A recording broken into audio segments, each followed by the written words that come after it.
my memoir is on the market now. You can get it on Amazon.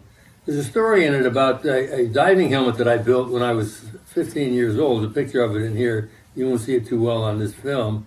But I thought I'd walk you through this and explain to you exactly what I did and how I did it. Here's a different picture that we have. This is still not going to show too well. Hopefully the ones we have at the front end and the tail end of this video will show it better. But this was something that I built when I was 15 years old in Poughkeepsie. And the story goes like this.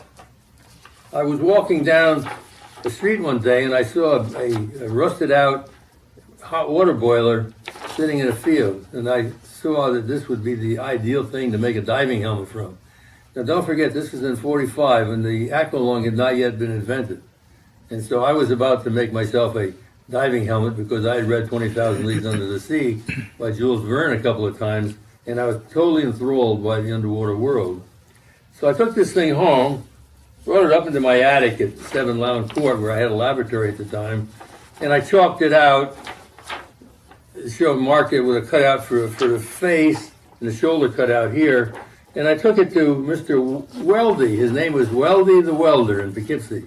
He was a friend of my father's, very nice man, and he cut this out with an acetylene torch. Whereupon I brought it back to my laboratory,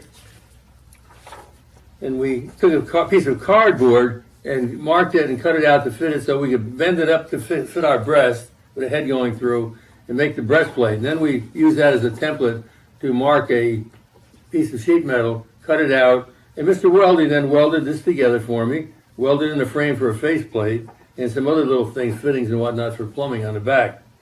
And that then became the rough out for my diving helmet. We finally got it. We had a hose on it. We used a garden hose, and also a couple of wires came in to an inside set of telephones so we could talk to the people on the surface. I put a piece of plexiglass in the front for a window, and we took it out to the creek, and we found out it floated like a cork. And so we had to do something about that. So what we did is we poured lead between the faceplate and the breastplate, and we finally got it to the point where it was heavy enough to sink down and hold us on the bottom. For about a year, 2 years in fact, we used this in Poughkeepsie, exploring the bottoms of lakes and creeks and places like that.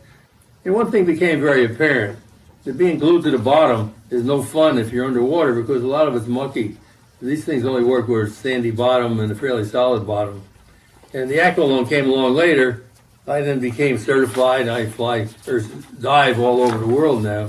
And I'm going to be down in the Caribbean next month for a week doing 3 dives a day. It's a big thing in my life. But that was done long before the aqualung was invented.